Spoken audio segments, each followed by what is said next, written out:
Morning बच्चों, कैसे हैं आप सब। हमें उम्मीद है आप सब अपने घर पर सुरक्षित होंगे। तो चलिए बच्चों, आज हम शुरू करते हैं आपकी कक्षा 4 की हिंदी पुस्तिका में से पाठ 2, चींटी से सीखो। चींटी से सीखो, ऐसा क्यों कहा गया है बच्चों? क्योंकि जो चींटी होती है वो बहुत ही मेहनती और समझदार होती है, इसीलिए ऐसा कहा जाता है कि चींटी से सीखो। अब जो हम आगे ये पाठ पढ़ेंगे, चींटी से सीखो बच्चों, इस पाठ में बच्चों 3 पात्र हैं, चींटी रानी, टिड्डा और चींटियाँ। यानी चींटियों की जो रानी है वो है, एक टिड्डा है और चींटियाँ हैं। तो चलिए हम शुरू करते हैं इस पाठ की कहानी को। हम शुरू करें इससे पहले मैं आपको इसकी थोड़ी सी जानकारी दे देना चाहती हूँ इस पाठ की। तो इस पाठ में क्या है बच्चों कि जो चींटी रानी होती है वो एक उपवन में, एक बगीचे में अपनी और भी बहुत सारी चींटियों के साथ बिल बनाकर रहती है। वहाँ पर एक टिड्डा भी होता है। अब जो चींटियाँ होती हैं वो बहुत मेहनती होती हैं, बहुत काम करती हैं, ठीक है। तो और जो टिड्डा होता है वो उछल कूद करता रहता है, वो कोई काम नहीं करता। और जो दूसरी चींटियाँ काम करती हैं उन्हें भी वो परेशान करता है। तो एक बार क्या होता है कि चींटी, बहुत बारिश होने वाली होती है, ठीक है। तो जो टिड्डा होता है वो तो हमेशा खेलता है, उसने अपने लिए कहीं पे भी खाना भी बचाया नहीं होता है, ठीक है, क्योंकि वो मेहनत तो कभी करता ही नहीं था। तो क्या होता है, बहुत बारिश होती है तो टिड्डे के पास रहने की जगह भी नहीं होती और खाने के लिए भी कुछ नहीं होता। तब उसे किसकी याद आती है बच्चों? ये जो चींटी रानी है उसकी उसे याद आती है और वो उसके पास जाता है। उसके पास जब वो जाता है तो चींटी रानी तो बहुत अच्छी होती है, तो वो उसकी मदद करती है और उसे कहती है कि अगर तुमने पहले से ही अपने लिए कुछ बचाया होता, अपना घर बनाया होता, तो तुम्हें आज इस तरह से नहीं घूमना पड़ता। और टिड्डा इस बात को समझता है और बाद में वो भी मेहनत करके जो अपना खाना है वो इकट्ठा करने लगता है, ताकि उसे फिर कभी इस तरह की मुसीबत का सामना ना करना पड़े। तो बच्चों चलो अब हम शुरू करेंगे पाठ 2, चींटी से सीखो। एक थी चींटी, चींटियों की रानी। वह बहुत ही मेहनती थी। वह एक उपवन में बिल बनाकर रहती थी। उसके साथ और भी चींटियाँ रहती थी। सभी चींटियाँ मिलजुल कर रहती और खूब काम करती। उसी उपवन में एक टिड्डा भी रहता था। वह दिन भर उछल कूद करता और चींटियों का मजाक उड़ाता था। वह चींटियाँ उसकी किसी भी बात का बुरा नहीं मानती थी, है ना। तो अब इसमें क्या कह रहे हैं बच्चों? इसमें कह रहे हैं कि जो चींटी थी, एक चींटी की रानी थी, वो एक बगीचे में अपनी बाकी चींटियों के साथ बिल बनाकर रहती थी। वहीं एक टिड्डा भी रहता था। टिड्डा एक हरे कलर का छोटा सा जंतु जीव होता है जो हरे कलर का होता है और घास और अनाज खाता है। तो बच्चों वो भी वहाँ रहता था, लेकिन वो कैसा था? वो दिन भर उछल कूद करता था और चींटियों का मजाक उड़ाता था। लेकिन जो चींटियाँ थी वो समझदार थी, इसलिए वो उसकी बातों का बुरा नहीं मानती थी। अब आगे देखते हैं बच्चों कि आगे क्या होता है। एक बार गर्मी का मौसम था, फसलें कट चुकी थी, इसलिए खेतों में काफ़ी अनाज इधर उधर बिखरा पड़ा था। चींटियाँ वर्षा ऋतु आने से पहले अपने बच्चों के लिए अनाज इकट्ठा करने लगी हुई थी। टिड्डा उनका मजाक बनाने लगा। तब रानी चींटी ने टिड्डे को समझाते हुए कहा, टिड्डे भैया, तुम भी अपने लिए कुछ इकट्ठा करके रख लो, वरना बरसात में कैसे निर्वाह करोगे? निर्वाह करना मतलब कैसे क्या खाओगे, क्या पियोगे, है ना, कैसे अपना जीवन काटोगे। टिड्डे ने हंसकर कहा, चींटी बहन, तुम किस लिए हो?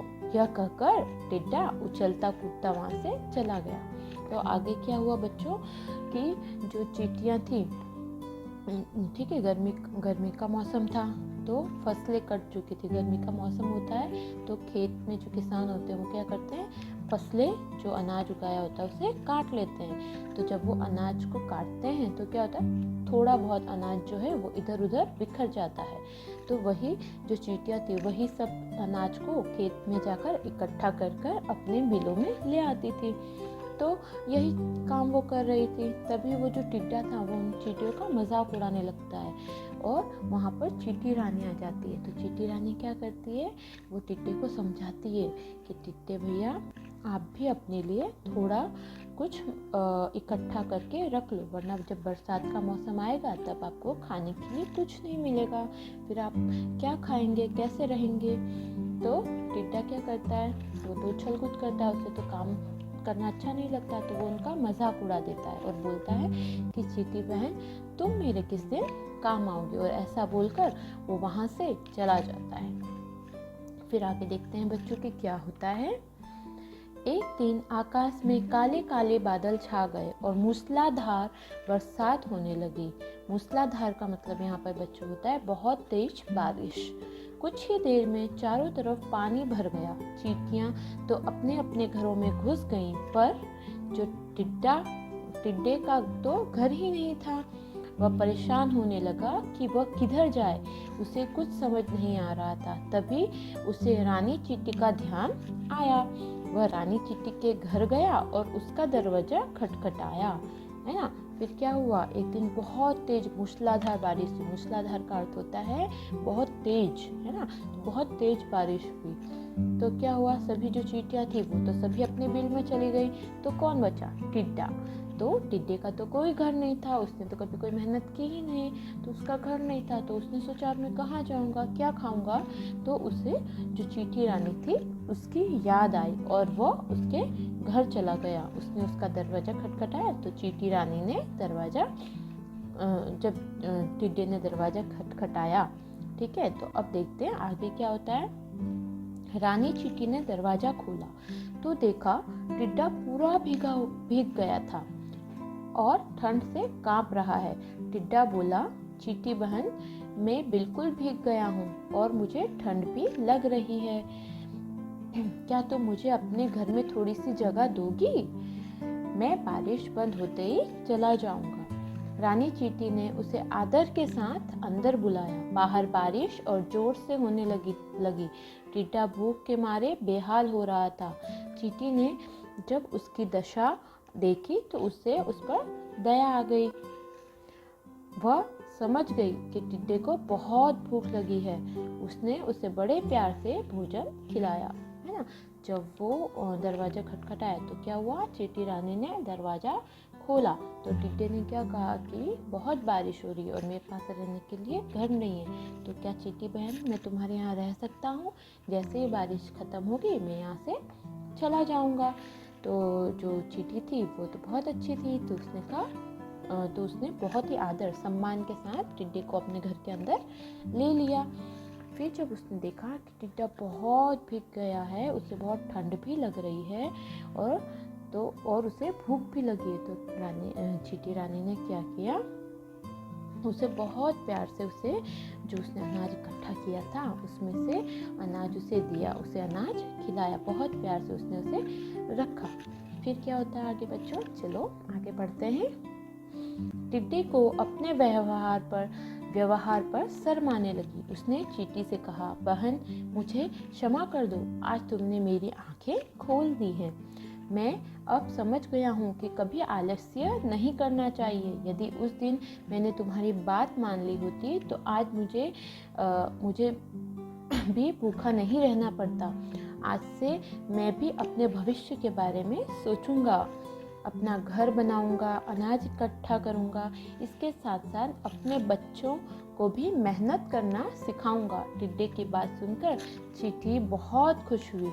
उसके बाद सचमुच टिड्डा बदल गया और वो मौज मस्ती के साथ साथ मेहनत भी करने लगा।